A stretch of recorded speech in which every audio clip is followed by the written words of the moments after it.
fokus yang lain. Tinggal cuma 1 minggu aja yang mau ikut sertifikat kompeten, cuma ngerjain 1 challenge 1 minggu, habis itu wawancara, habis itu udah selesai. Oke, ini pertemuan terakhir kita bahas tentang layout.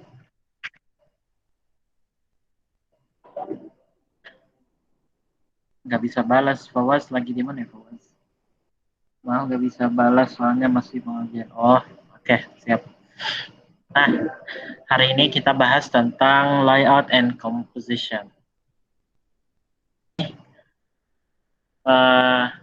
Jadi kita kalau ngerjain desain, kita harus tahu kan tata letak yang bagus itu di mana. Apakah di atas, bawah, kanan, kiri, atau gimana. Yang bikin kita bingung. Kita mau bikin desain tapi nggak tahu nih posisinya bagus gak. Apalagi kalau banyak ya, banyak info. Misalkan kita bikin poster tentang lomba. Lomba itu kan banyak tuh. Ada judul, timeline, hadiahnya apa aja, pendaftarannya gimana.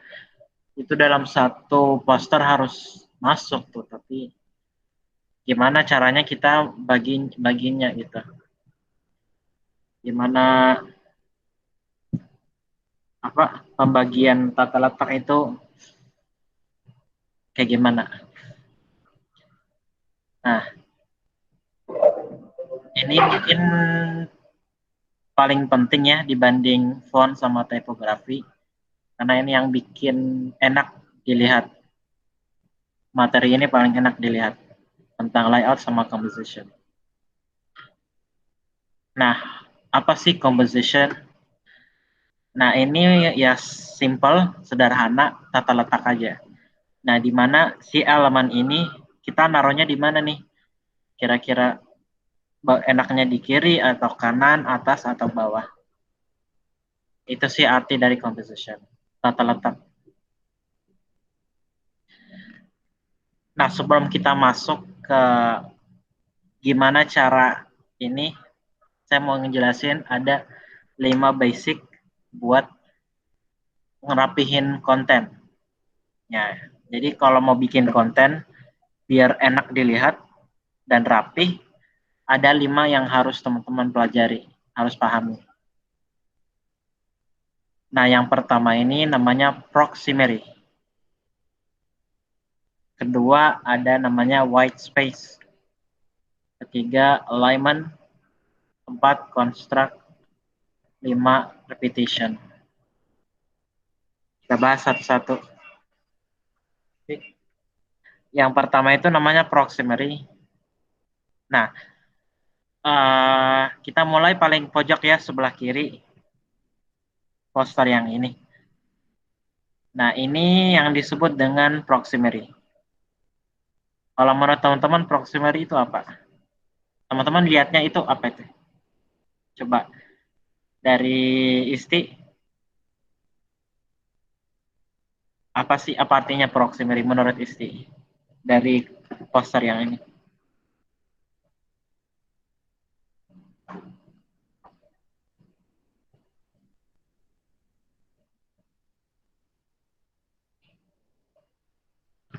Kalau dari Aziza?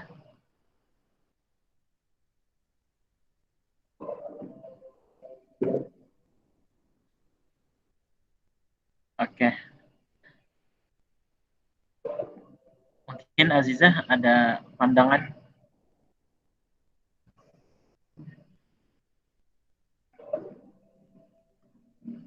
Nah, si proximity ini gini, ya bisa dibilang balance, seimbang.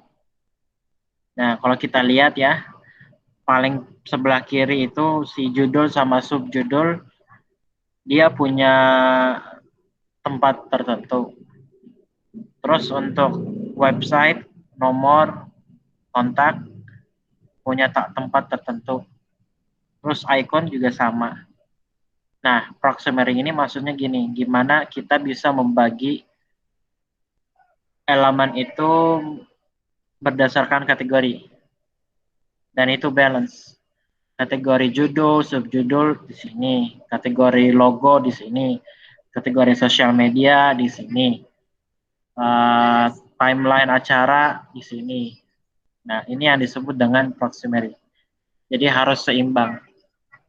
Semua informasi kita bikin grup, kita kategori, kita klasifikasi. Nah, itu yang disebut dengan proximity.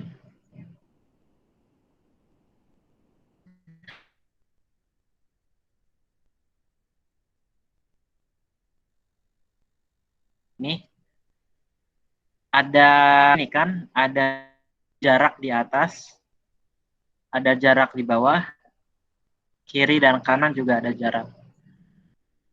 Nah, kesimpulannya white space itu margin. Jadi kalau kita bikin makalah kan ada margin kan, margin kanan, kiri, atas, bawah. Nah, white space itu margin. Margin kanan, kiri, bawah.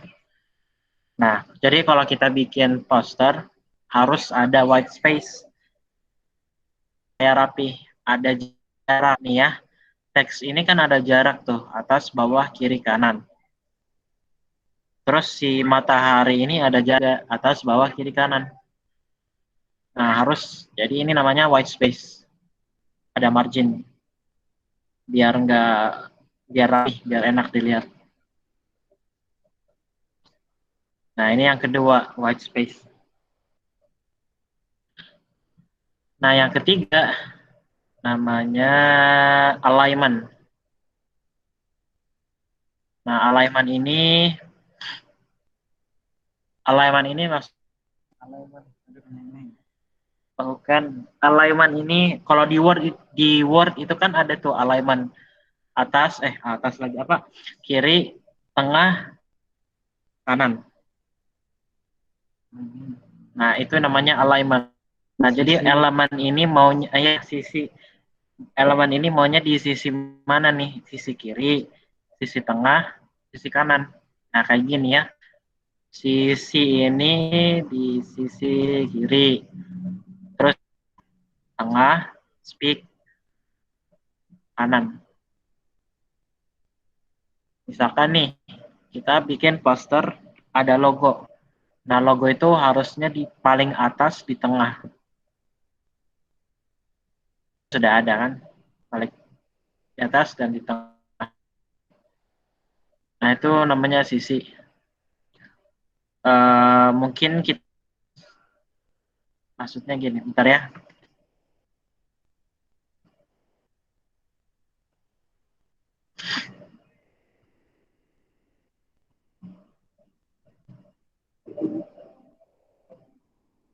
Nah, kita langsung praktek.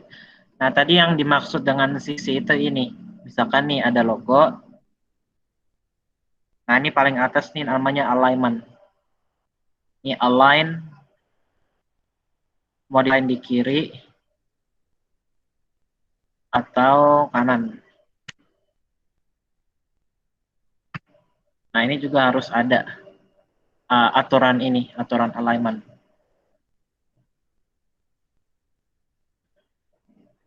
Terus yang ada namanya construct. Construct ini harus sesuai maksudnya. Jadi kalau bikin konten tentang danger, ya harus sesuai warnanya. Tentang Ramadan misalkan, ya warnanya juga harus sesuai. Pesan yang mau disampaikan juga harus sesuai. Ini namanya construct. Nah, yang terakhir tadi namanya repetition ya. Repetition ini kan artinya pengulangan kan. Elemen ini bisa diulang beberapa kali dalam satu. Nah, kayak gini ya. Ini ada elemen code segi panjang kan. Segi panjang ini kan ada 4 tuh. 1, 2, 3, 4. Nah, yang jadi beda itu warnanya. Yang pertama itu warna time itu warnanya gini. Kalau stress warnanya merah. Kalau fun warnanya orange. Video games warnanya kuning. Nah, jadi dalam satu poster kita boleh bikin beberapa elemen, beberapa kali. Tapi harus ada bedanya, entah itu dari warna, ukuran, efek ada, misalkan dia pakai bayangan atau enggak, gitu. Nah ya, jadi ini 5 basic yang teman-teman harus ikutin supaya passwordnya paling biar enak dilihat. Tadi namanya PRORI ya, ini balance artinya seimbang. Jadi di mana elemen itu diklasifikasi. Terus ada white space, margin, ada alignment, mau di sisi mana nih? Construct harus sesuai dengan pesan. Yang terakhir namanya repetition. Oke, sampai sini dulu deh. Ada yang mau ditanyain? Kak, maaf izin tanya, Kak. Ya, sih. Yang tadi ini. Nah, ini, Kak. Tentang logo. Kan tadi kan dia bisa di tengah, di samping kanan, di samping kiri, ataupun di bawah. Ya kan, Kak? Ya, Nah, ya. untuk penempatan si logo ini, apakah emang ada aturannya atau suka-suka orang yang ngedesainnya? Nggak ada aturan, suka-suka orang desain. Jadi nggak harus di atas ya. Bisa jadi di bawah. Contoh, ini. Bentar ya. Ada Mamat pernah bikin project. Logonya itu di bawah. Aneh kan, tapi keren.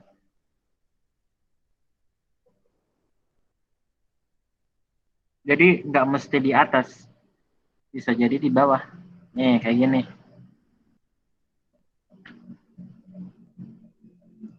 Ini ada logo. Dan itu di bawah.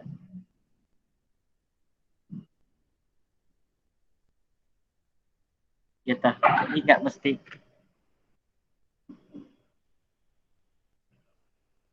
Di atas.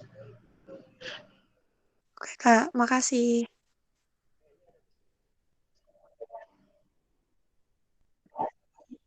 Siap. Sama-sama. Judul ya, bahkan judul kadang bisa jadi di bawah. Nggak mesti di atas. Atau kadang kita bikin acara judul di atas, tanggal, gitu kan. Nah, bisa jadi kebalik. Misalkan tanggal, baru judul. Bisa. Asal bisa dibaca. Gitu.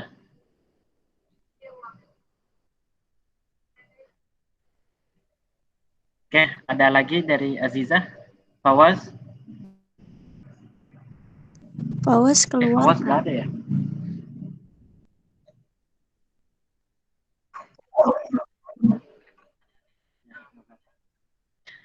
Oke, kalau nggak ada, Mama lanjut ya.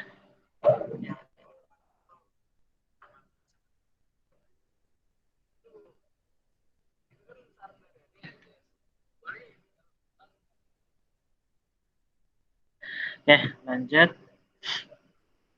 Nah, ini paling enak deh. Ini tadi ya kesimpulan dari tadi. Alignment itu sisi tengah, kiri, kanan, di atas, bawah, secara horizontal atau vertikal. Terus proximate tadi ya, kita klasifikasi beberapa elemen. Terus repetition ini, kita ngulang elemen itu berapa kali. Dan construct ini sesuai. Entah itu dari warna, atau elemen, atau pesan yang mau disampaikan. Ini juga nih, tadi sedikit kalau repetikan kayak ini versi buku lain ya. Lupa Mama cantumin buku apa. Pokoknya di buku lain ada 10 prinsip buat desain. Nanti boleh sih teman-teman kalau ngikutin kayak gini. Nah, sekarang kita mau ke bagian cara bagian ini tata letak. Ya, kita langsung praktik ya. Nah, jadi di dalam desain itu ada namanya grid. Grid ini sebuah garis panduan. Jadi kalau teman-teman bikin desain harus ada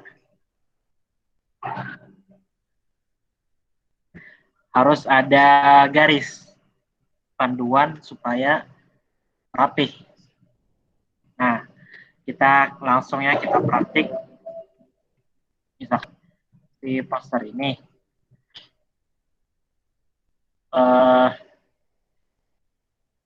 Nih di Figma ini ada nama layout grid. Ya, nah ada grid. Kita pilih yang kolom dulu deh. Nah, jadi si grid ini dia bikin sebuah garis panduan supaya rapih. Kita bikin, misalkan nih logo kan pas banget tuh di tengah. Terus teksnya juga gini. Jadi ya gitulah garis panduan biar rapih gitu. Ini kalau secara vertikal. Iya vertikal. Kalau mau secara horizontal bisa dari Figma juga ada nih. Kita tambahin. Nah, ini secara horizontal. Jadi kita bisa lihat sesuai gak, rapi gak. Oh, ini nih. Oh, ini sesuai saat kita. Nah, di Figma sudah disediain grid. Atau kalau mau ini, teman-teman bisa bikin ini nih.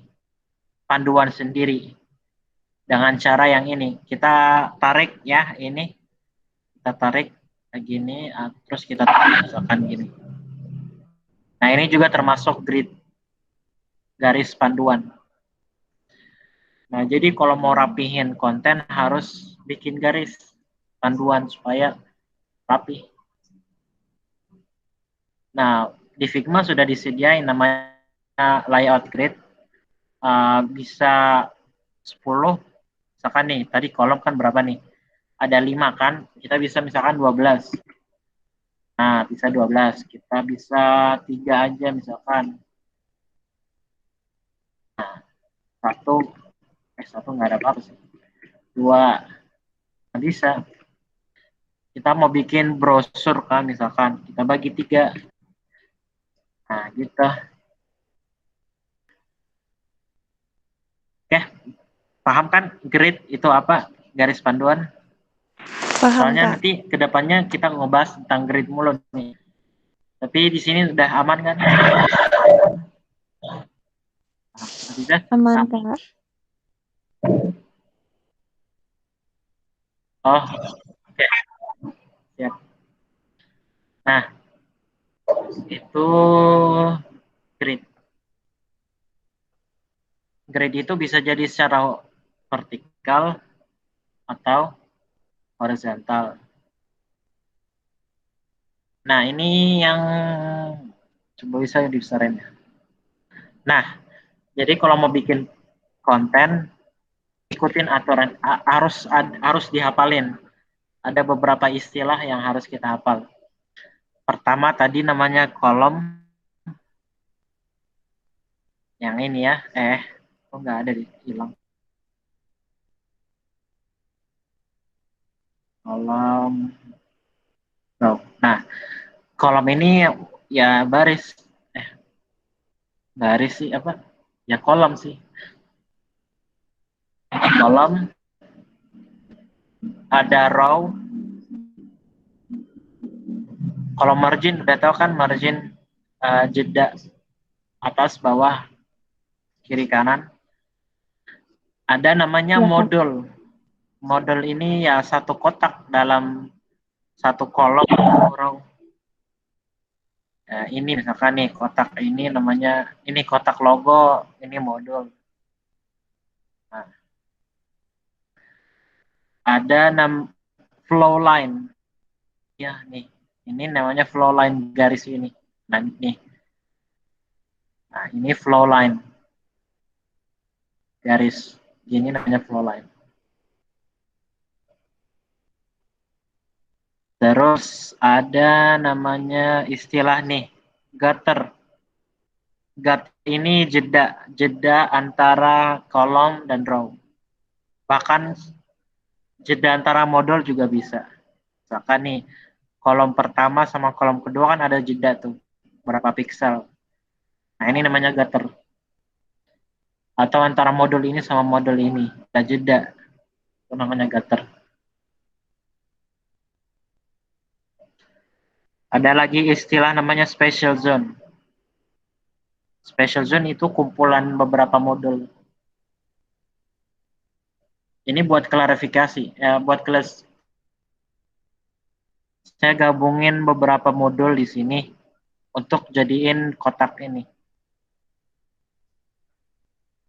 Atau di bawah nih, saya gabungin beberapa modul 1, 2, 3, 4, 5 buat jadiin kotak. Gitu. Footer ya footer buat social media, header. Nah, ini yang teman-teman harus. Ini nanti pembahasan setelah ini kita ngebahas tentang ini nih, kolom row modul. Ini sampai sini aman kan? Udah, pasti udah paham. Iya, Kak.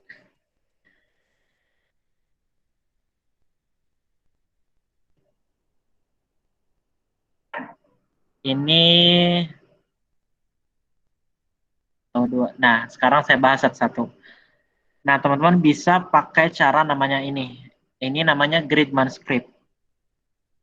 Jadi dalam satu poster itu dia gini gridnya dan ada margin sesuai di atas 20, kiri kanan bawah 20. Ini sama kayak kita bikin makalah. Nah, ketika kita itu sudah termasuk grid manuscript. Itu termasuk apa?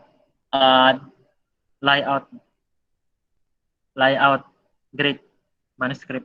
Kita bikin makalah, bikin PDF, bikin buku, jurnal, itu semuanya manuskrip. Jadi ini khusus buat kalau mau bikin dokumen ya, dokumen entah itu atau buat dokumen kerja yang formal, ini cocoknya pakai manuskrip. Oke, jadi sebuah ini biasa ya, ada margin atas, bawah, kiri, kanan. Nanti isinya. Ya, contoh paling banyak di buku kalau nggak salah. Supaya kita lihat. Ini kita bisa, nah, nih. Nah, gini manuskrip buku. Di jurnal, di bak makalah. Ya, pokoknya gitulah. Ini gambarannya ya. Ada paragraf, ada margin. Ini namanya green manuscript. Nah, terus ada lagi grid column. Nah, jadi satu frame ya isinya ada beberapa kolom. Ini mungkin kita bisa lihat di koran. Kalau mau bikin koran kan ada tuh, atau brosur, atau berita dari itu, apa sih, LPM ya, yang di UIN ini, Iya, yang Kak, suka LPM. bikin berita. Nah, jadi mereka tuh pakai konsep grid column kayak gini. LPM kan? Nah, ya.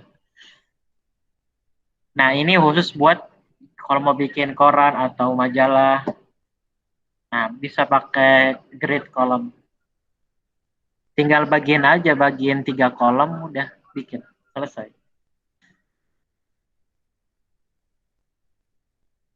Nah, ini namanya modular. Ini yang sering dipakai, bahkan Mamat sering pakai ini, konsep ini. Nah, jadi dalam satu frame itu kita bikin beberapa kotak secara vertikal dan horizontal. Nah, fungsi kotak ini buat ngerapihin. Nah, ini kita sering lihat di mana nih? Coba tebak Isti. Pernah gak lihat konsep kayak gini? Aziza pernah lihat gak konsep kayak gini? Grid modular.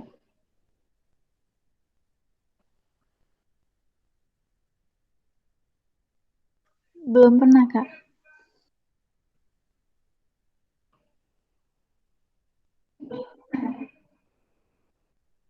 Padahal setiap hari loh kita lihat-lihat. Itu banyak tuh ketemu. Coba nih, Isti buka Oh, HP Isti. iya Kak, iya Coba Kak. lihat aplikasinya. Di Tata Instagram. letaknya gimana? Di Instagram. Iya kan? Bukan, Gimana bukan. Kak? Ini loh. Oh, Kalau oh, buka iya, iya, iya. HP kan banyak Heeh, tuh aplikasi. heeh. Di menu-menunya maksudnya. Nah, nih, kayak gini. Nah, kelihatan kan? Iya. Ini kamera Muhammad kelihatan kan? Nah, ini konsep modular sebenarnya. Banyak kotak. Nah, ini yang kita sering kita lihat setiap hari. Ini namanya modular. Ini contoh paling simpel ya. Jadi yang bikin aplikasi ini dia konsepnya gitu. Create modular, banyak aplikasi di HP dalam bentuk kotak-kotak. Nah, itu modular. Itu tiap hari kita lihat. Mana lagi ya? Modular. Ini nih. Di desktop, di laptop kita kan banyak tuh aplikasi. Nah, ini konsep modular juga.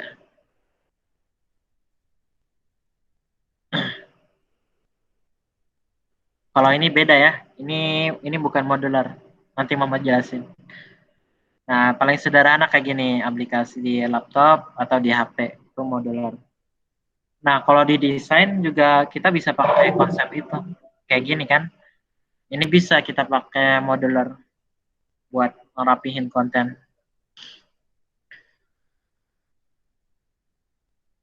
Gitu. Ini namanya modular. Jadi sebenarnya ini seni tertua di dunia. Dari zaman dulu udah dipakai grade-grade kayak gini, cuman kita aja yang harus sadar. Nah, sekarang ada grid namanya hierarki. Nah, ini grid yang nggak jelas. Gimana ya? Grid yang nggak ngikutin aturan. Ini yang kita sering pakai. Kita kadang bikin konten dan itu nggak jelas gridnya kayak gimana. Tapi bagus. Nah, paling sederhana sih di ini website. Nah, dia kan tuh lihat tuh kolomnya segini, row-nya segini, terus ini kecil, ini. Jadi nggak sesuai secara modular, enggak, kolom juga enggak. Jadi berantakan, tapi masih enak dilihat. Atau ini nih, nah ini nih kan, ini nggak bisa bikin dibilang modular karena lihat aja nih, ini kotak-kotak, tapi di sini ada dua. Nah, terus ini juga beda lagi nih. Nah, ini hierarki grid yang kita nggak tahu, tapi enak dilihat.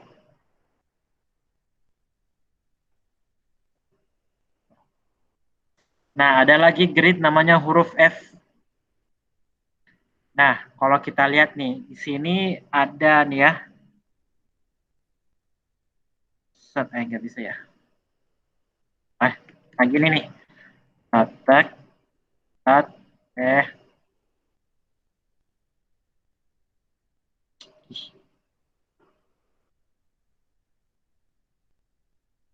Nah, jadi ini konsep hampir mirip kayak huruf F. Sat, sat, sat, sat. Ini juga banyak sih yang pakai konsep kayak gini. Nih, sederhananya gini nih. Kayaknya Muhammad pernah bikin deh.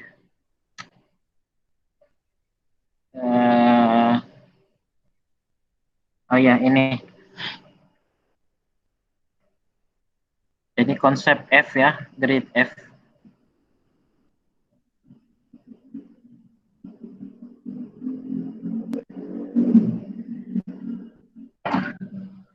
Nah, ini poster E ini pakai konsep F. Jadi sat, sat, sat, sat. Nah, gini. Sat. Huruf F. Nah, ini juga bisa teman-teman pakai konsep kayak gini. Grade F namanya. Kalau udah selesai. Oke, dari semua konsep grid, dari manuskrip, kolom, modular, hierarki, grid F, ada yang mau ditanyain? Izin tanya, Kak. Ya, isi. Yang flow line tadi itu fungsinya apa, Kak?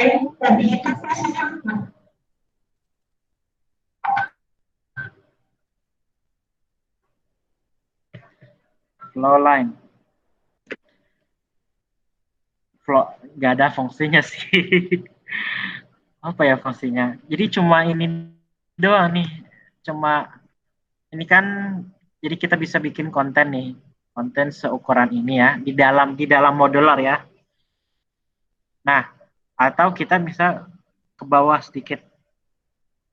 Nah, ini kan masuk dengan garis ini. Nah, ini namanya flow line. Jadi ya fungsinya bisa dibilang buat biar dia nggak ngelewati batas aja gitu. Kan masuk modular, jadi ada batas merah, dia nggak boleh lewat. Nah, itu namanya flow line. Mungkin gitu sih kalau menurut Mamat fungsinya. Oke, Kak. Paling Makasih. buat biar ya sama-sama. Biar nggak lewat batas aja.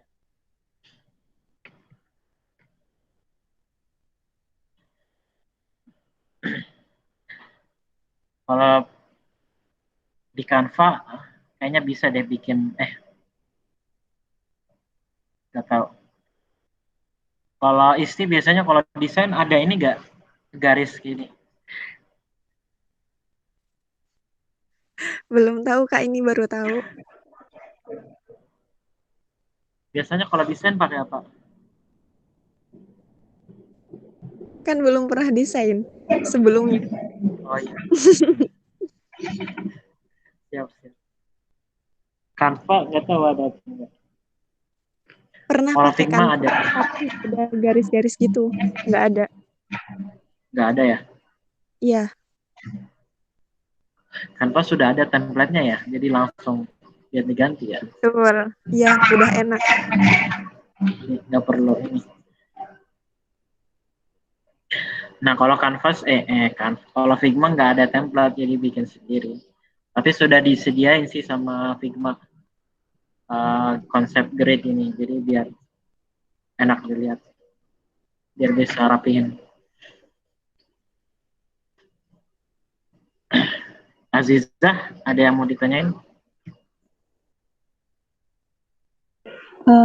Enggak sih Kak, tapi yang masih bingung Kak. Yang mana? Yang F, grade F. Oh, grade F.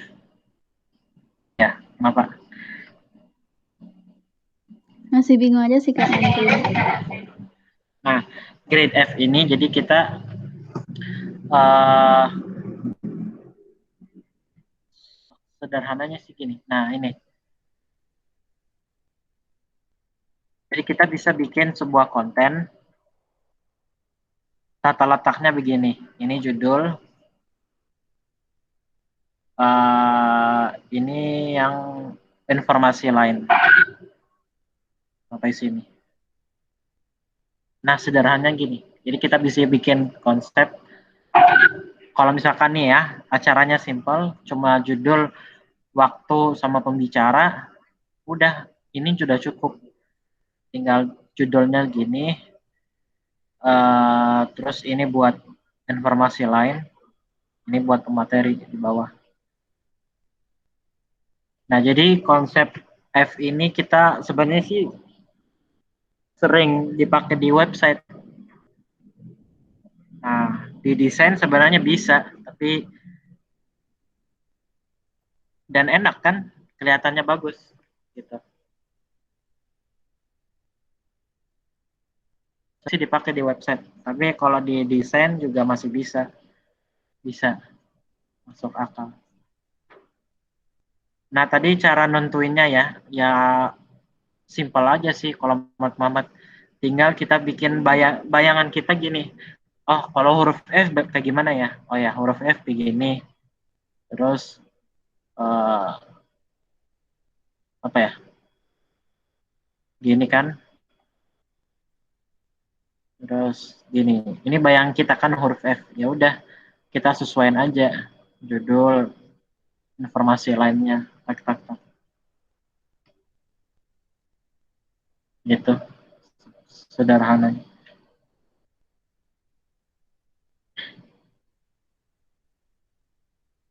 Itu kan maksud Aziza. Iya Kak, makasih Kak. Siap.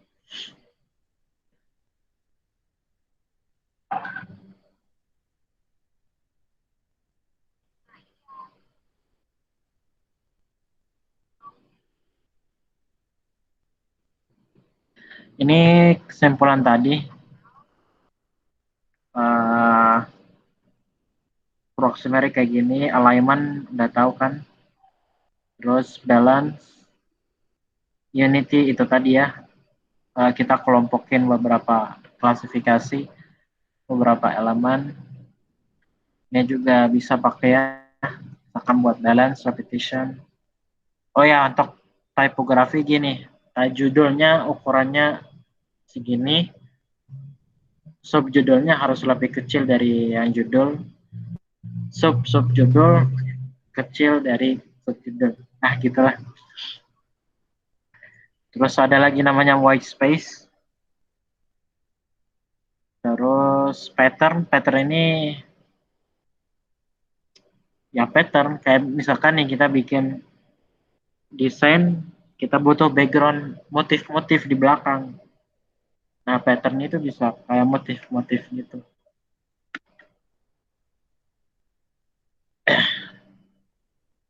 Atau pakai ini nih, oh ini title ya. Ini bagus.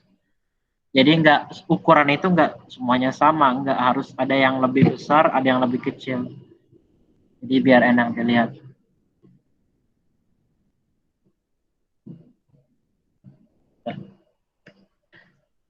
Ya sih paling materinya hari ini cuma gitu doang. Oh iya, ada lagi nih konsep namanya golden ratio. Ada yang pernah dengar gak? Nah, Belum pernah, Kak. ini konsep paling susah diterapkan. Ini dari zaman dulu sampai sekarang masih ada yang bisa bikin. Nah, jadi golden ratio ini gini. Dia konsepnya gini ya. Ini garis panduan. Ini bisa pakai buat desain apapun. Entah itu poster, logo juga bisa. Nih ya, ini contohnya gini. Jadi yang bikin logo ini sebenarnya nggak sesimpel itu.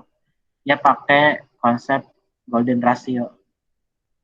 Nah, jadi ini hitungan matematika, jadi saya juga nggak paham, cuman sederhananya gini. Nah, ini zaman dulu kan udah dipakai nih. Nih, kalau kita lihat, ini perfect banget kan kelihatannya. Kalau lukis kayak gini. Karena dulu pakai namanya golden ratio. Gitu. Nah, ini kalau mau dipelajari silahkan. Cuman ini ya ini buat orang profesional banget sih. Yang mau bikin logo, mau bikin apa. Karena ini ada hitungan matematika sih sebenarnya. Kalau mau bikin golden ratio. Ini yang suka matematika bisa pakai. Jadi nih kayak gini kalau mau bikin logo pakai golden ratio. Apa lagi ya?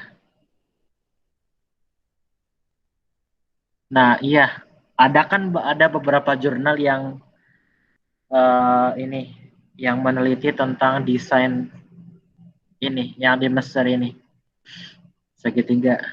Jadi ceritanya kan mereka tuh dulu pakai golden ratio juga. Nah jadi kita kan nggak bisa ngebayangin gimana sih zaman dulu si Mesir bisa pakai golden ratio gitu. Padahal nggak ada ilmunya kan. Ya pertama karena kita Muslim ya kita ya udah Allah alam aja.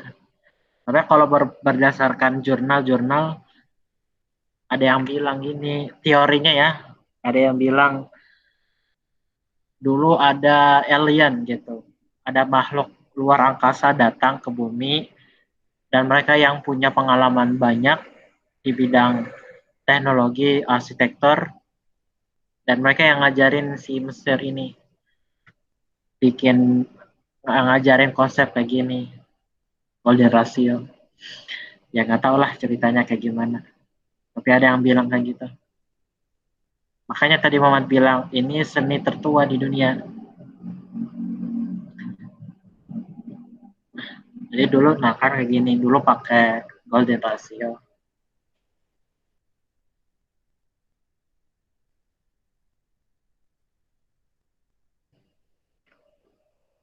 Masih banyak contoh. Ini cara tertua ya di dunia. Kalau mau pakai konsep kayak gini silahkan. Tapi ada hitungan matematika ya. Jadi harus diukur. Tapi kalau mau pakai ya udah. Siapa tahu nanti istri bisa bikin logo Mabna Syarifah Mudaim pakai golden ratio. Ah keren.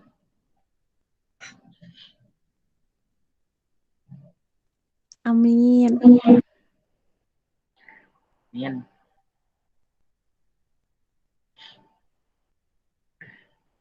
Udah sih materi Mamat nggak terlalu banyak, paling cuma ini. Makanya jadi gini, kalau kita mau bikin desain, yang perlu diperhatiin dulu, nomor satu ya, urutannya elemen dulu. Jadi elemen yang harus dipikir dulu. Habis elemen, warna. Kalau udah selesai dari warna, baru typography.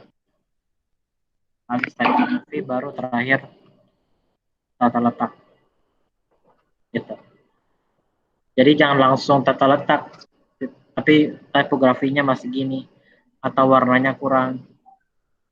Nah, tata letak itu paling akhir, itu nanti aja. Yang harus diperhatikan dulu itu elemen, warna, tipografi baru.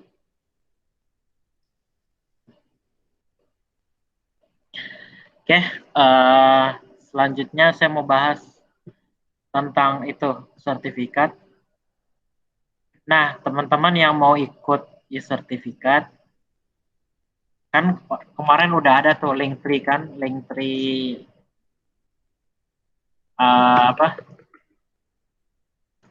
Kok ini sih?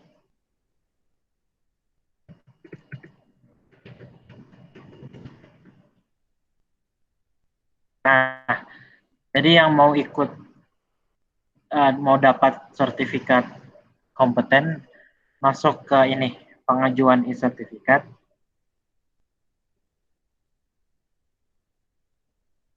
Udah tinggal isi aja nama, nomor WhatsApp, sama email.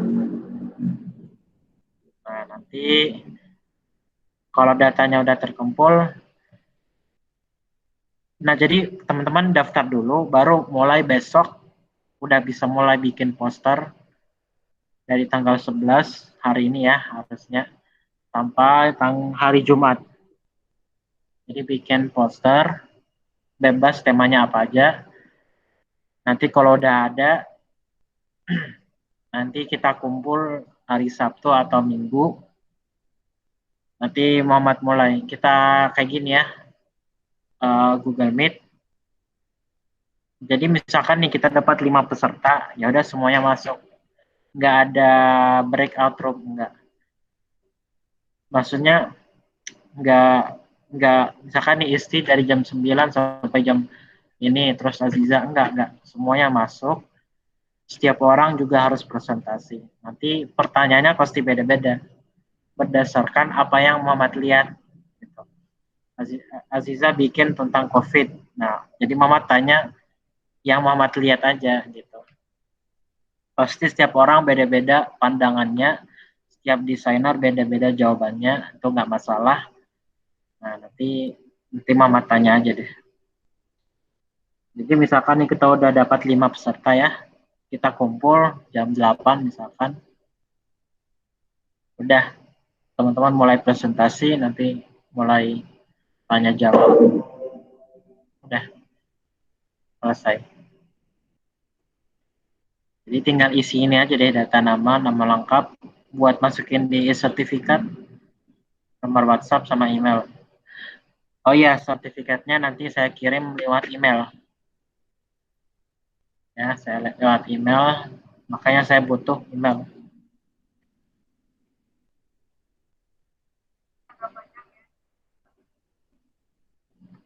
Gitu.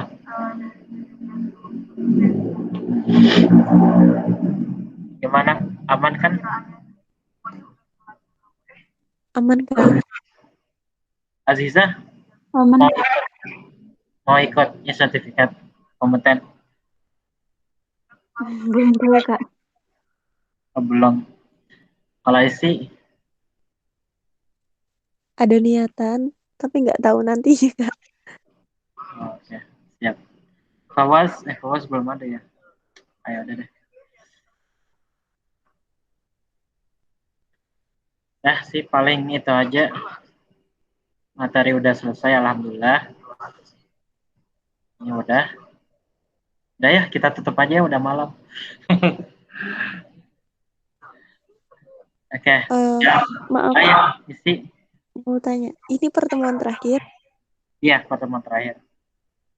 Oke, sebelum pertemuan ditutup, Isti atas nama teman-teman mengucapkan terima kasih banyak kepada Kak Muhammad sebagai selaku mentor dan kepada teman-teman MSN yang sudah memfasilitasi untuk kita semua belajar tentang desain. Semoga ilmu yang Kakak sampaikan bisa bermanfaat buat Isti dan buat teman-teman semua.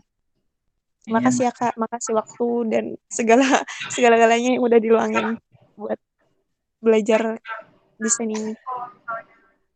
amin. Amin. Terima kasih juga, Kak. Ya, sama sih. Terima kasih juga teman-teman yang udah hadir. Di sini saya selaku mentor kelas panitia dari Mabna Syekh Nawawi mengucapkan minal aidin wal faizin, takabbalallah minna wa minkum. Tinggal 1 hari kan Ramadan ya. Kami mohon maaf kalau ada kesalahan selama ini, baik itu sengaja ataupun nggak sengaja. Ya, mohon maaf lahir batin, minal aidin wal faizin. Belum kita masuk bulan Ramadan.